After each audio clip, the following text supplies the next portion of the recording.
প্রিয় বন্ধুরা, জান্নাতে ৭২ জন করে হুর কারা পাবে? তাদের সৌন্দর্য কেমন হবে? পুরুষরা হুর পেলে নারীরা কেন পাবে না? নাকি পুরুষদের থেকেও উত্তম কিছু পাবেন? আপনি কি জানেন, অনেক আলেম বলেছেন এই হুর আসলে রূপক অর্থে ব্যবহৃত হয়েছে। তাহলে আসল ব্যাখ্যা কি? জানতে হলে ভিডিওটি শেষ পর্যন্ত দেখতে থাকুন এবং আপনার মতামত কমেন্ট বক্সে উল্লেখ করুন। আসসালামু আলাইকুম প্রিয় বন্ধুরা, জান্নাতের চিরন্তন উদ্যানে আল্লাহ তাঁর পুণ্যবান বান্দাদের জন্য অফুরন্ত শান্তি, আনন্দ এবং সন্তুষ্টির জীবনের প্রতিশ্রুতি দিয়েছেন। এমন এক জীবন যেখানে মানুষ যা কিছু কল্পনা করতে পারে, সৌন্দর্য, ভালোবাসা, আরাম, সঙ্গ এবং সম্মান, তা এই পৃথিবীর কল্পনার অতীত উপায়ে প্রদান করা হবে। জান্নাতের এই অগণিত নিয়ামতের মধ্যে এমন এক সৃষ্টি রয়েছে যাদের হুর বলা হয়, যা কুরআন ও হাদিসে একাধিকবার উল্লেখ করা হয়েছে। এই জান্নাতের সঙ্গিনীরা জান্নাতের বিশ্বাসী পুরুষদের জন্য একটি পুরস্কার। তারা সাধারণ কোনো সৃষ্টি নয়, বরং আল্লাহ তাদের বিশেষভাবে জান্নাতের জন্যই সৃষ্টি করেছেন। তারা পবিত্র, অস্পর্শিত এবং ভালোবাসা, শান্তি ও কমলতায় পরিপূর্ণ। কুরআনে তাদের বর্ণনা করা হয়েছে আয়তলোচনা, সুন্দর চোখের অধিকারী, কোমলভাষী এবং চিরযৌবনা হিসেবে। তাদের তুলনা করা হয়েছে সুরক্ষিত মুক্তার সাথে, যা নিখুঁতভাবে সংরক্ষিত এবং কেবল তাদের জন্যই রাখা হয়েছে যাদের আল্লাহ জান্নাত দিয়ে সম্মানিত করেছেন। তাদের অস্তিত্ব আল্লাহর সেই যত্ন, সৌন্দর্য এবং পরিপূর্ণতার অন্যতম নিদর্শন, যা তিনি পরকালের জন্য রেখেছেন।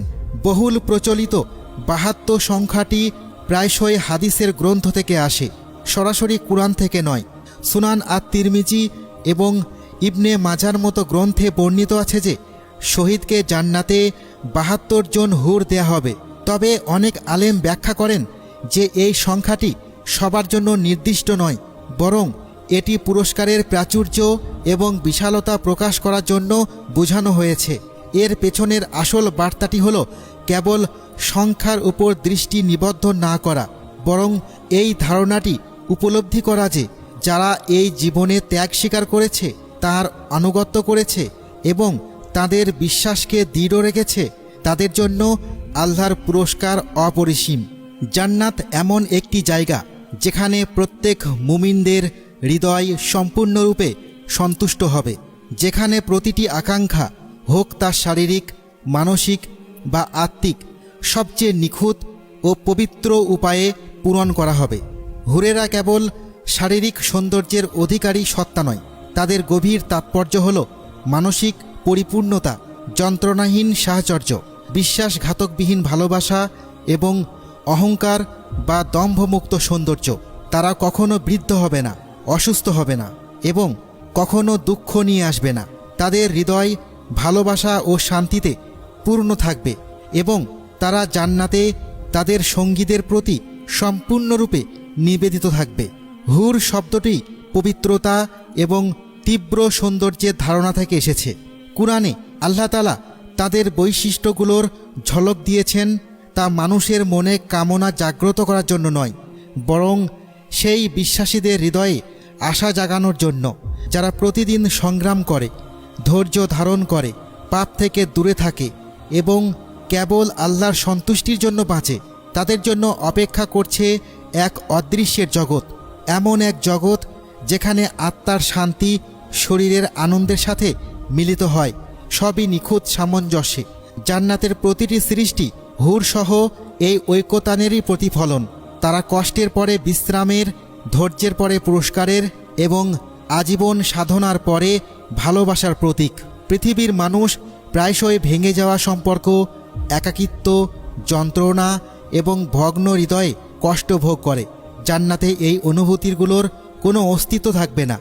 সেখানে কোনো হিংসা থাকবে না, কোনো দুঃখ থাকবে না, কোনো তুলনা বা দূরত্ব থাকবে না।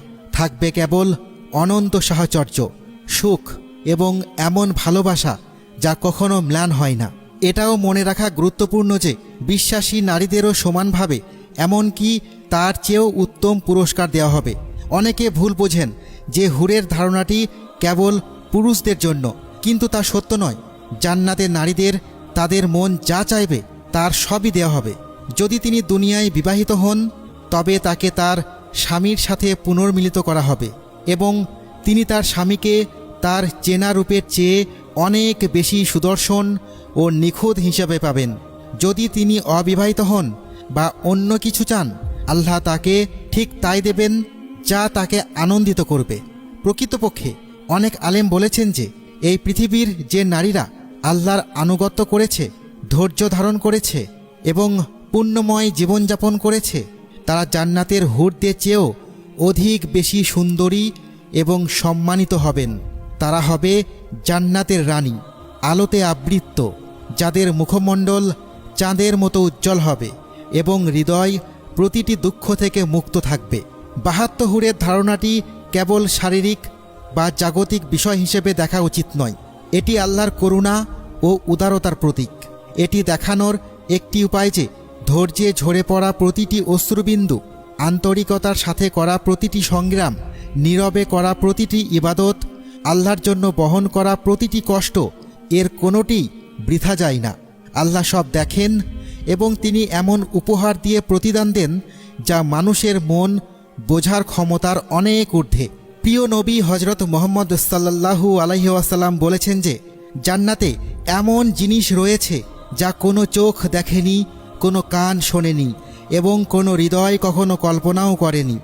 এর অর্থ হলো, আমরা যে বর্ণনা শুনি, সোনার প্রাসাদ, দুধ ও মধুর নদী, মাইলের পর মাইল বিস্তৃত ছায়াদানকারী গাছ এবং হুরদের মতো সঙ্গী, এগুলো সবই কেবল এক ঝলক, যা সত্যি অপেক্ষা করছে তার অতি ক্ষুদ্র একটি অংশ মাত্র।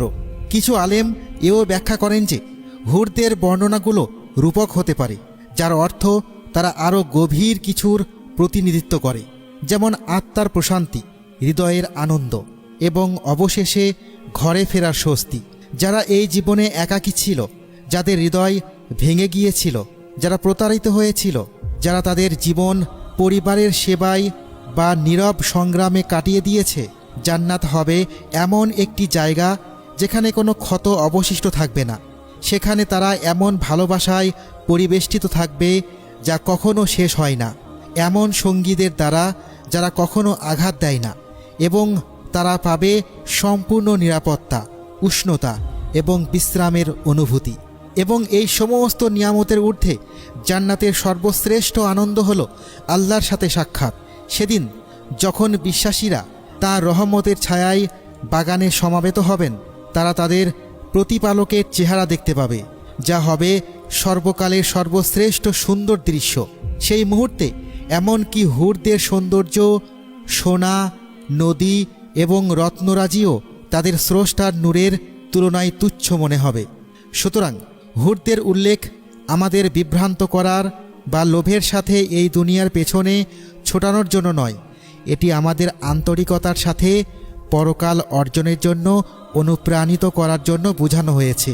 এটি আমাদের মনে করিয়ে দেওয়ার জন্য যে আমাদের প্রতিপালক উদার এবং তার পুরস্কার মানুষের পুরস্কারের মতো নয়। মানুষ শর্ত সাপেক্ষে উপহার দেয়, কিন্তু আল্লাহ তাআলা তার করুণা থেকে উপহার দেন।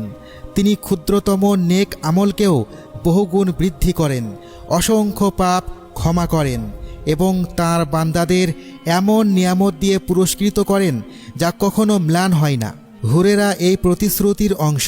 তারা সেই অনেক উপায়গুলোর মধ্যে একটি যার মাধ্যমে আল্লাহ তাঁর প্রতি বিশ্বস্ত মুমিনদের সম্মানিত করেন। পুরুষ ও নারী উভয়ের জন্যই জান্নাত হল নিখুঁত ন্যায় বিচারের, নিখুঁত শান্তির এবং নিখুঁত পুরস্কারের জায়গা। কেউ বাদ পড়বে না, কেউ হতাশ হবে না। প্রতিটি হৃদয়কে আরোগ্য দেওয়া হবে এবং প্রতিটি আত্মা পরিপূর্ণতা লাভ করবে। আল্লাহ যেন আমাদের তাদের অন্তর্ভুক্ত করেন যারা জান্নাতের জন্য প্রচেষ্টা চালায়, আমাদের সংগ্রামে ধৈর্য ধারণ করে এবং তার সন্তুষ্টি দ্বারা পুরস্কৃত হয়। তিনি যেন আমাদের শান্তির সঙ্গী, আলোর ঘর এবং চিরন্তন উদ্যান দান করেন, এবং আমরা যেন সবাই তাদের মধ্যে থাকতে পারি যারা সেদিন তার সুন্দর চেহারা দেখতে পাবে, যেদিন সমস্ত গোপনীয়তা প্রকাশিত হবে এবং সমস্ত আত্মা তাদের সত্যিকারের ঠিকানা খুঁজে পাবে। আমিন।